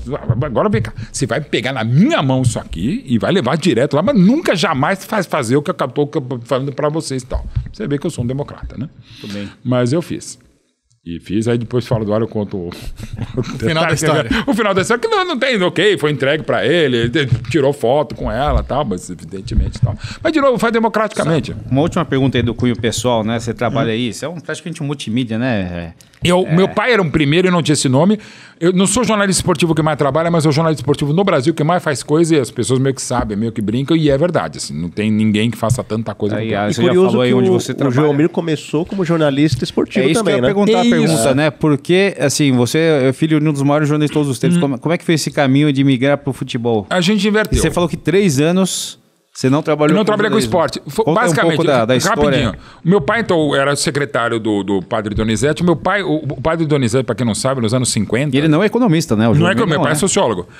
E jornalista, por responsabilidade do padre Donizete. O padre Donizete, percebendo a capacidade intelectual e o esforço do meu pai, isso eu peguei do meu pai, da minha mãe e do meu avô materno. São muito esforçados. Se alguém quiser me elogiar, me diga que eu sou esforçado, porque eu sou mesmo. Mais do que para quem trabalha em tem que ser um pouco. Tem que ser, e sou apaixonado pelo que faço. Mas o padre Donizete virou para o meu pai com 15 anos e falou, olha, da cidade de Tambaú, uma cidade pequena, é o seguinte, você tem que sair de Tambaú para fazer a sua vida. Você precisa sair daqui. De Aguaí. Exato. Eu tenho um grande amigo lá de Aguaí, Doloso. Aguaí seria água com ignição eletrônica. É Aguaí. Mas enfim, aí meu pai lá em Tambaú, ele fez a cabeça do meu pai, e teve que fazer a cabeça dos pais do meu pai, para vir para São Paulo, e eu falei, você vai fazer Sociologia, que é um curso relativamente novo, tal, enfim. E aí meu pai fez Sociologia, até porque em 56 não havia jornalismo.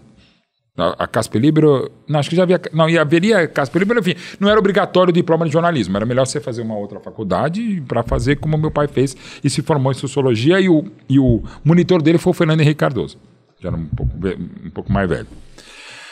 Aí, meu pai era apaixonado por futebol, quer dizer, pelo Palmeiras / futebol. E ele conseguiu arrumar empregos também pela carta de apresentação do padre Donizete para trabalhar em algumas redações de madrugada como revisor e começou a trabalhar depois como repórter de O Esporte, que era um jornal concorrente à época de A Gazeta Esportiva, em São Paulo. E o meu pai trabalhou de 58 até 61, comecinho de 62, no jornal esportivo.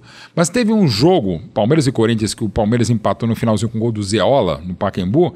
Meu pai, em nome da Sociedade Esportiva Jornalismo, começou a distribuir bananas para a torcida do Corinthians no setor de imprensa. E a torcida do Corinthians, com razão, queria bater naquele imbecil, que era meu pai. Ele conseguiu sair junto num Fusca da Rádio Pan-Americana, onde depois ele trabalharia, e eu trabalho há 10 anos, o jornalista Milton Galdão, chegou à redação de O Esporte, ele fez a matéria que competia dentro de alguns limites de isenção e imparcialidade. Acabou de escrever, pensou e fez para o então diretor de redação, Walter Lacerda, grande São Paulino, que depois viraria assessor de imprensa do São Paulo. Meu pai fez uma carta de demissão, não só do jornal Esporte, mas do jornalismo esportivo. E aí ele foi para outras áreas, acabou de ir para o esporte, para a economia, em 66 vai para a Folha de São Paulo, em 67 vira o primeiro editor de economia da Folha de São Paulo, e aí segue a carreira brilhante que teve. Mas o meu pai largou o jornalismo esportivo por ser muito palmeirense. E mesmo em 4 anos... que o Chico Lang deveria ter feito, hein? Quem me inventou no jornalismo esportivo lá em 90. Meu pai era o Chico Lang do Palmeiras, mesmo. E aí o que aconteceu? Então ele ficou só 4 anos, e ainda em 4 anos ele fez mais do que eu em 35 anos, porque num dia em 61, ele fazendo o jogo Fluminense e Santos no Maracanã, 3-1 para o Santos no Rio São Paulo em março de 61, o Pelé faz um golaço, o segundo gol do Santos, e meu pai, conversando com o seu chefe dele, o Walter Lacerda, ele falou, pô, a gente podia fazer alguma coisa para esse gol fantástico do Pelé, podia homenagear de algum jeito. Eu falei, vamos fazer uma placa? Vamos, fizeram. É o gol de placa. E é o gol de placa. Meu pai não criou a placa, o gol de placa, a expressão, mas criou a placa do gol. E em 99, o maior prêmio que a gente teve, e depois teria eu ser curador do Museu Pelé, o Pelé deu uma placa pro meu pai, que está escrita mais ou menos assim. Mas o Pelé ainda tinha a placa que ele ganhou?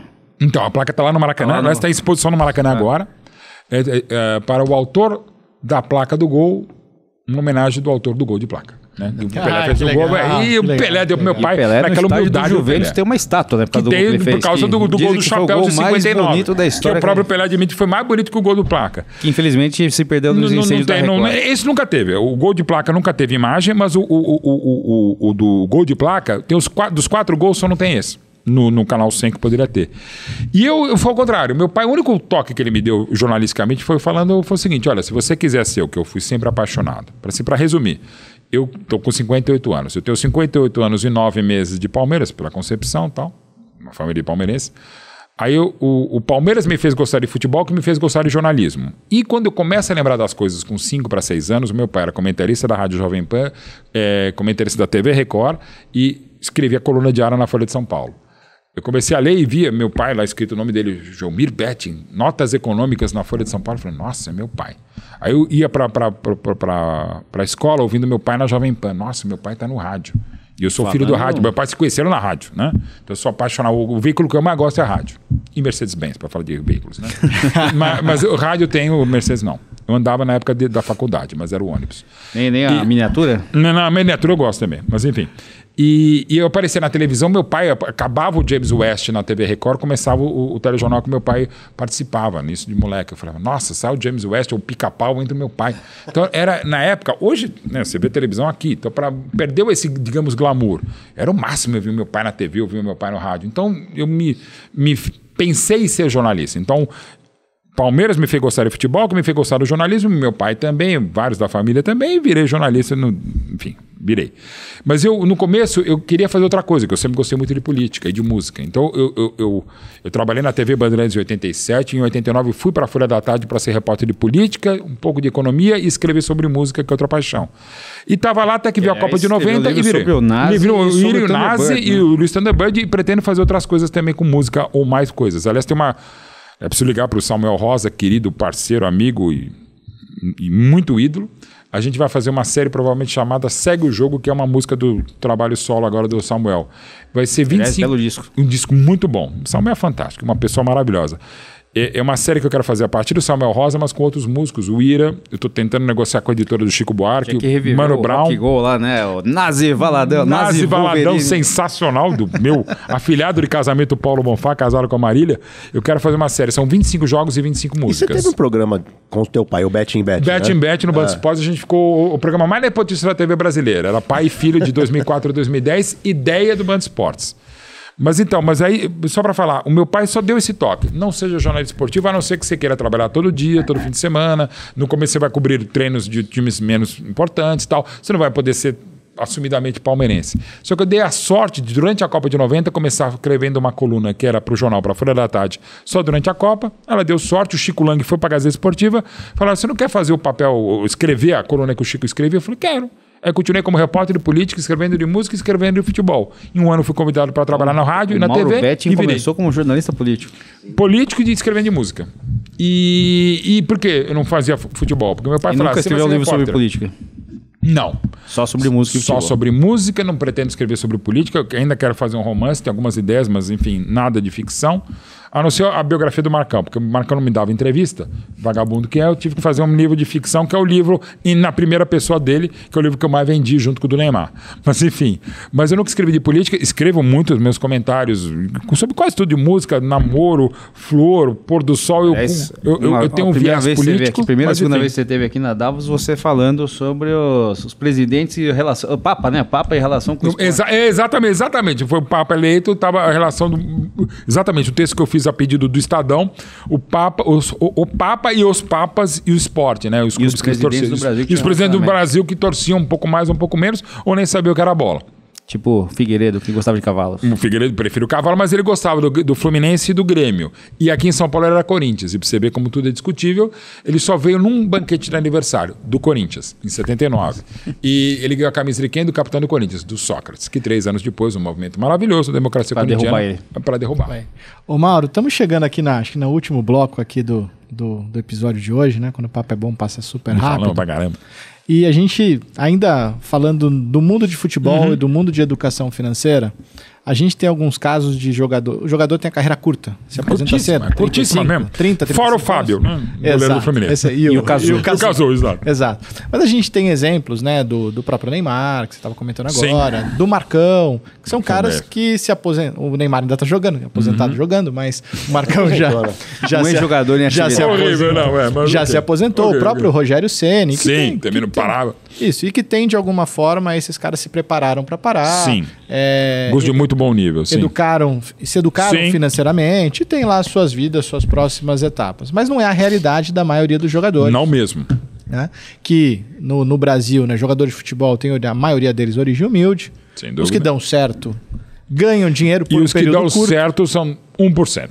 Exato. 80% não tem um salário mínimo quando é pago. E quando recebe regularmente. Mal começa a carreira, né? Mal começa a carreira. E o que hoje, né? A gente vê, né? Vários documentários de jogadores aí que se Sim. aposentaram e que não tem mais nada, né? O que hoje o meio do futebol, como é que o meio de futebol hoje tá organizado Tiago, para ajudar isso Tem daí? melhorado algumas ações pontuais. E falei aqui, por exemplo, o William Capita, que é um dos livros que eu vou escrever. O William é um Que formado em trabalha, economia. inclusive, numa outra Exatamente. Escritório, assessoria concorrente. Exatamente. O William é um Dizem cara que faz maravilhoso. um excelente trabalho. Excepcional. O William, eu sou Virou muito sócio, suspeito, é um dos melhores amigos que eu tenho no futebol. E o livro que a gente quer fazer é em cima disso, e eu acompanhei alguns trabalhos que ele fez de concierge para alguns atletas, né? Ele está no escritório agora, mas ele fez um trabalho específico, meio que acabando, até porque é um cara de altíssimo nível, preparado, formado em economia e tal. O Fábio Melo, que eu já contei, que eu já escrevi o livro também, mas são ações assim bem individualizadas. Cada vez mais você tem aqui, o próprio Lê Palma, a gente fala muito sobre isso, assessorias, cada vez mais os próprios agentes estão trazendo, se associando a gente, e cada vez mais um movimento legal. Eu posso dizer que nos jogadores de alto nível financeiro, digamos, de ganhos, a coisa tem melhorado. Inclusive jogadores de origem mais humilde, mais difícil, também tem, porque acabam chegando a esse ponto no Brasil e fora. Eu diria que o panorama hoje no Brasil, pegando um recorte de 10 anos, é muito melhor. Mas muita gente sofreu e ainda sofre, tá? Eu não vou citar por óbvio aqui, mas tem uma família de um craque da seleção brasileira que, dentro do possível, eu estou dando uma ajuda, porque a situação é muito triste, né? E vários casos no passado, né? O Marinho, que já falecido. Marinho Chagas, gente. O Marinho até o do Bangu lá, né? O Marinho ponta direito do Bangu, cara, assim... Vários jogadores que acabaram na miséria, né? Miséria, assim, tem casos terríveis, alguns casos de preconceito também, até o jogador do Vasco que outro dia morreu como morador de rua, né? Acho que era Sem dúvida. Esqueci o nome dele. Também, tem essa história. Cara, tem várias. E algumas que a gente sabe, outras que a gente sabe e questões... Mesmo agora, eu fui... uma grande empresa de plano de saúde, de medicina, tentar fazer alguma coisa, e eu trabalho já há muito tempo com o pessoal dos jogadores campeões do mundo, que mesmo, campeão do mundo é outro nível, sim, é outro nível, mas alguns com dificuldades, outros menos, tal. E claro, quanto mais se tem, algo falando de novo do Newton Santos, o Newton Santos falava uma frase brilhante também, como enciclopédia. Era tido como que soube cuidar do dinheiro, né? Esse era um deles, mas ele falava, eu não tenho inveja do futebol de hoje, dos jogadores estarem jogando hoje. Eu tenho inveja do salário deles. Os valores hoje são absurdamente maiores. A economia maior, tal. Ah. Algumas contas, evidentemente, não fecham. Falamos Eu lembro, sobre você isso. lembra do Bobô, quando foi a transferência Bobô dele? 800 mil dólares, se eu não estiver enganado. Foi a maior transação do meu futebol colega de brasileiro Bandeirantes. na época. Não, e assim, o próprio Denilson, que foi durante muito tempo a maior transação, 27 milhões e meio de dólares, hoje não é nada.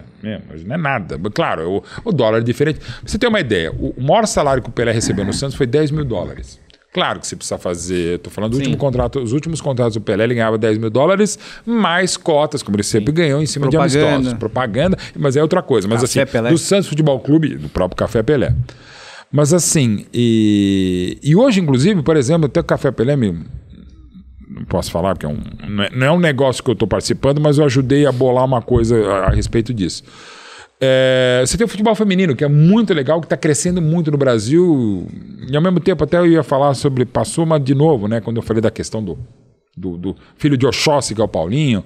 Quando você vai falar do futebol feminino, eu trabalho com futebol feminino há 28 anos já, não diretamente, mas acompanho e tal. Eu sou entusiasta, ainda mais Eu gosto de cada vez mais. É a única categoria que meu time Ganha tudo. É o Real Madrid da América, é o Corinthians no futebol feminino.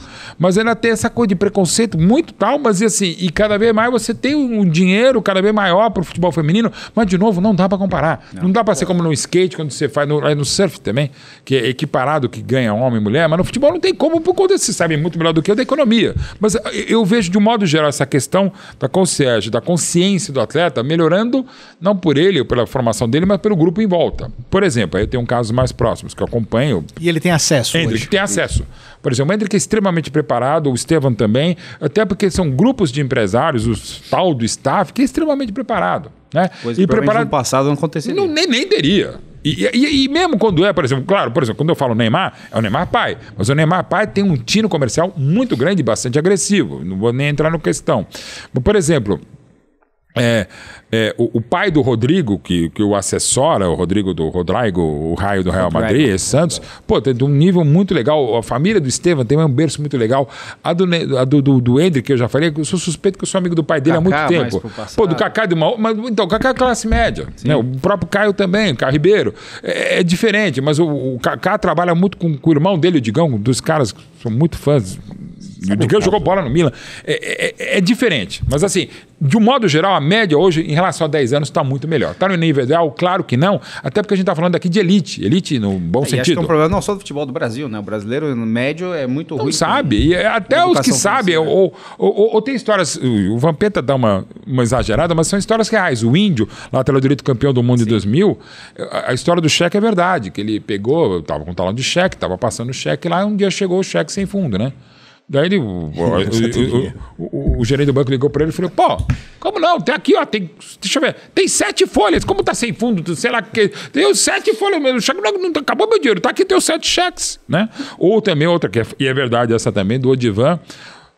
Aliás, das tantas coisas que eu esqueci, eu preciso mandar. Em homenagem ao Roberto Carlos. Odivan, a grande música do Roberto Carlos. Odivan, só que era tudo junto com Demudo.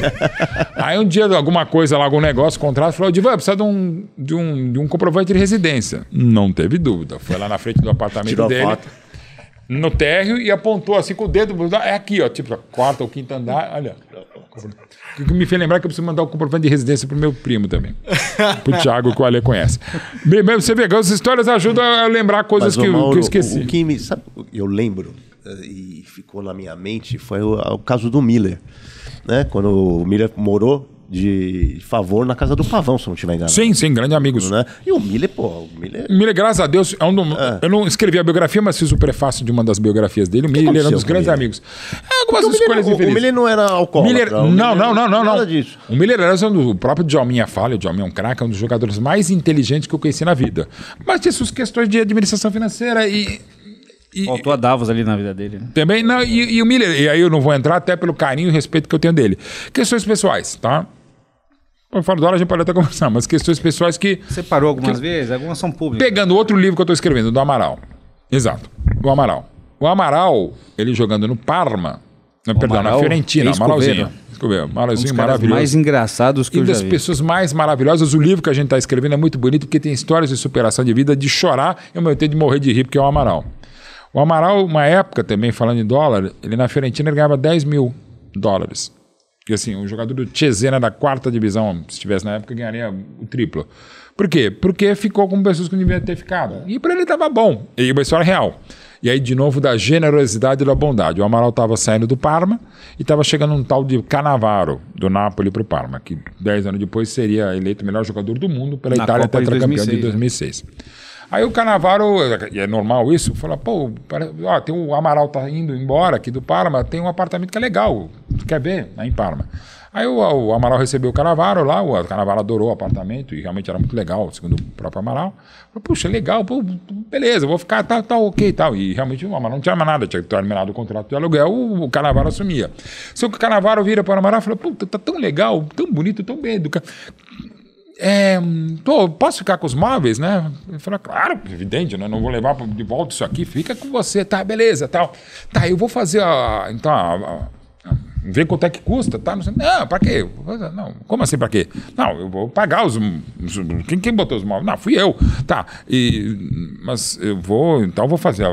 Vou avaliar e mandar fazer vamos conversar. Não precisa. Como não precisa? Bom, para resumir, o Amaral deu os móveis pro Cannavaro. Fica aí. É ingenuidade. É generosidade e bondade. Não, fica aí, eu não vou levar o Brasil mesmo. Fica aí, vou levar onde? Botar lá, ele brincou, botar lá na mala de mão. E eu posso ver também, porque um dia eu estava na coleção do querido amigo Paulo Gini e do Rodrigo Viana, do Futimem, uma coleção de camisas retrô. Retrô não. É a segunda moda do mundo. Do mundo, um negócio maravilhoso. Aí a gente tá vendo ali, aí vem uma chuteira do Cannavaro, né? De Sina da Cannavaro, que tem na coleção. Aí eu falei: vou ligar pro Fábio. Aí ligou por vídeo, né? Pro WhatsApp. E aí o Cannavaro: Amaral!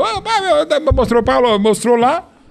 Fábio, o Cannavaro aí ficou vendo lá, porque... E aí eu brinquei, esse maluco que deixou os móveis, é verdade, o maluco me deu os móveis, sabe? Então assim, de novo, a generosidade, isso não tem preço, só tem valor. Bom, vamos fazer a última pergunta? A última pergunta, normalmente a gente pergunta para os nossos convidados como é que ele investe o dinheiro dele. Ale, eu vou ter que chamar Ale Palma. Mas antes de fazer essa, a gente tem que fazer uma... Bom, por favor. Que é mais... Vamos deixar por último, essa. Vamos fazer a primeira. Vamos fazer essa primeira. Vamos lá, Mauro. Você como investidor, você é mais um zagueiro conservador ou você é um atacante rápido? A que é mais única agressivo? coisa que eu sou na vida conservador é no investimento. Então você é um grande zagueirão ali. Cara, eu só faço É o Alfredo Mostarda. É o grande, saudoso Alfredo Mostarda. Aliás, em homenagem ao meu pai, que é um grande palmeirense, Leão, Eurico, Alfredo, Dudu e Alfredo Zeca. Não, Luiz Pereira, Alfredo Zeca, Dudu e Edmir da Guia, Edu Leivinha, César e Ney. Uma rima que era uma seleção. Até os torcedores rivais sabem do maravilhoso Eu time. cresci ouvindo meu pai falando isso. E era um time fantástico da segunda academia. Eu sou conservador mesmo em investimento. Eu, por exemplo, tá tudo no Bamerindos no fundo 157.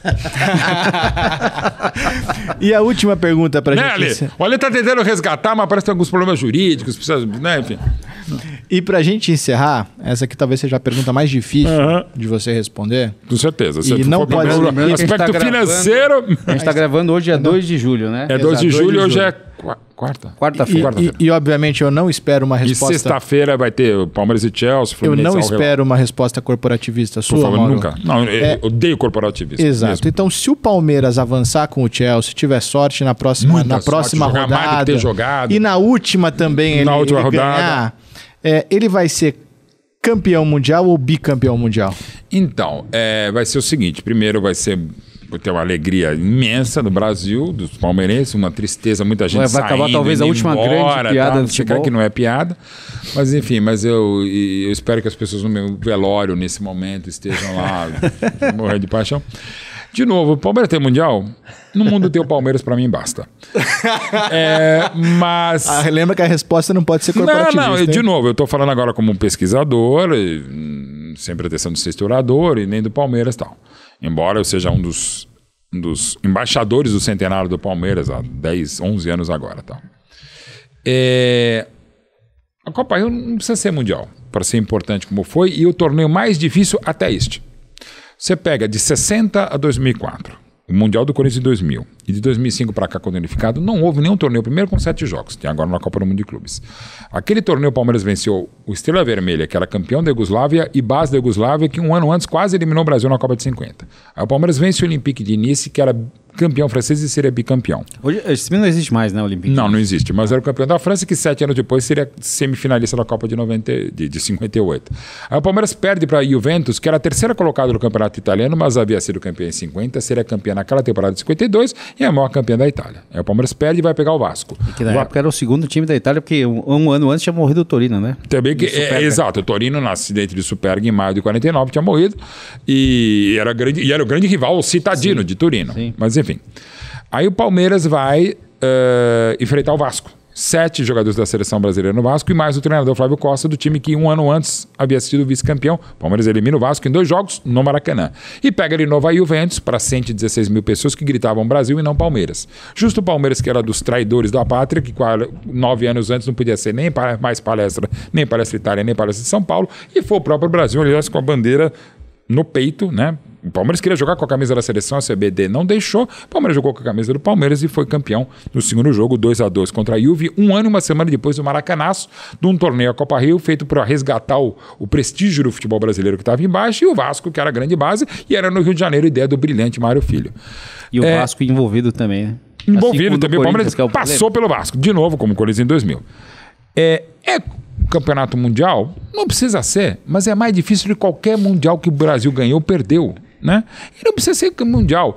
Palmeiras tem direito de lutar, todo mundo tem direito de lutar pelo que quer. Eu lutaria desse jeito? Não, mas eu apenas faço o seguinte, é fax? Não. É feito, é fato e é foda. O Corinthians tentou em 52 e perdeu para o Fluminense, numa Copa Rio já bem mais esvaziada, sim, como o Rivadavia Correia Maia de 53 esvaziado. Eu só me irrito como coleguinhas meus, na base da galhofa, tudo bem. Quando eles falam, pô, o torneio do Bangu em 60 em Nova York, a pequena Copa Começa do Mundo a falar de na vários Venezuela. torneios, né? Do Maringá, né? Então, gente, o Rock in Rio Lisboa já parece uma piada, ok, mas não existe Copa Rio em Nova York, não existe Copa Rio em Caracas, na Venezuela. São outros torneios. Agora, são outros 500, porque o Palmeiras foi o Brasil, como nenhum nenhuma outra equipe foi, como aliás o Palmeiras seria o primeiro em 65, quando veste a camisa da seleção, convidado pela CBD, para ganhar do Uruguai por 3-0. Então assim, é importante pra cacete. Foi mais difícil que qualquer Mundial de Clubes, o que não tira o mérito de todos os campeões do mundo. As coisas não são excludentes. Eu amo os Beatles e os Rolling Stones.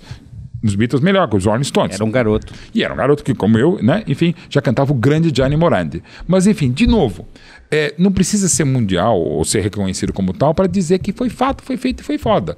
E só o Palmeiras, o maior campeão do Brasil, para fazer isso. O maior campeão do Brasil, qualquer que seja o critério. Aí você pode discutir se Taça Brasil é brasileiro, se Robertão é brasileiro. Agora é indiscutível que o maior campeão nacional é o Palmeiras. Para você é bicampeão mundial. Para mim, não é.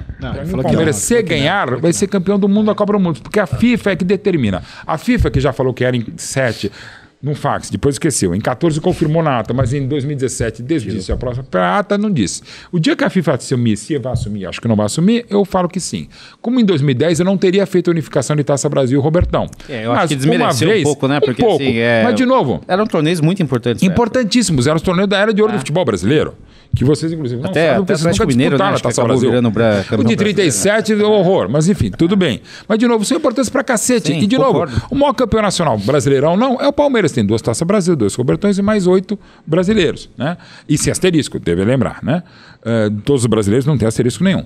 E não estou falando que quem tem asterisco não tem direitos, mas, de novo, é sem asterisco.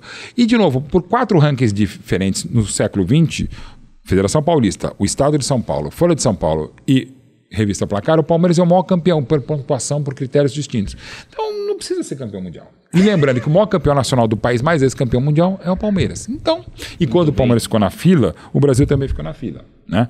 16 anos o Palmeiras. Quando o Palmeiras voltou a ser campeão, um ano depois o Brasil voltou a ser campeão. Então, a gente é importante, somos mais do que ninguém. Tá precisando ganhar o mundial, então, para ver se o Brasil ganha no ano que vem, é isso? Numa dessas, e vai ser lá também, de repente, bem lembrado. Eu confesso que eu não tinha pensado sobre esse prisma. Se você que estiver vendo depois que, muito provavelmente, que, aliás, nem Palmeiras e Fluminense ganharam essa Copa do Mundo, é um belo argumento. Como a idade passa, né? Em 94, quando a gente saiu da fila de 70, era 24 anos. A gente está exatamente a 24 anos. E agora 24 anos. E é um negócio que eu falo que vocês, corintianos, sofreram menos do que nós, palmeirenses, porque nos 16 anos de vida... ele, tá? Exato.